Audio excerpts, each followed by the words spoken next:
नमस्कार साथियों। आज मैं आपको तोते की प्रेरणादायक कहानी सुनाऊंगा।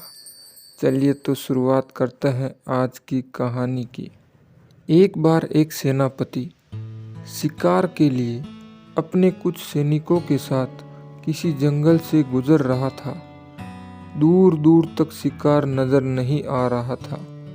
वे धीरे धीरे घने जंगल में प्रवेश करते गए। आगे डाकुओं का ठिकाना था।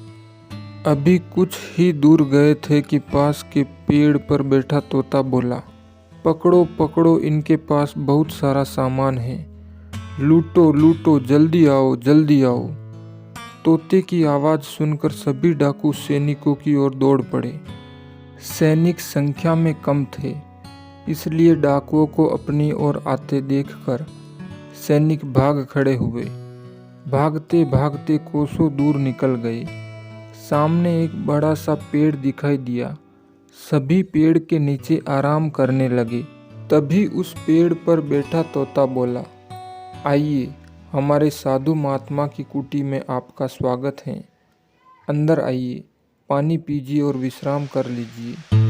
तोते की इस बात को सुनकर सभी हैरत में पड़ गए और सोचने लगे कि एक ही जाति के दो प्राणियों का व्यवहार इतना अलग अलग कैसे हो सकता है। सेनापति को कुछ समझ नहीं आ रहा था। वह तोते की बात मानकर अंदर साधु की कुटिया की ओर चला गया। साधु महात्मा को प्रणाम कर उनके समीप बैठ गया और अपनी सारी कहानी सुनाई। और फिर धीरे से पूछा, ऋषिवर, इन दोनों तोतों के व्यवहार में इतना अंतर कैसे? साधु महात्मा ने धैर्य से सारी बातें सुनी और बोले, ये कुछ नहीं राजन, बस संगत का असर है। डाकुओं के साथ रहकर तोता भी डाकुओं की तरह व्यवहार करने लगा है और उनकी ही भाषा बोलने लगा है। अर्थात जो जिस वातावरण में रहता है वह वैसा ही बन जाता है। कहने का तात्पर्य यह है कि जैसी संगत वैसी रंगत। इसीलिए हमें संगति सोच समझ कर करनी चाहिए।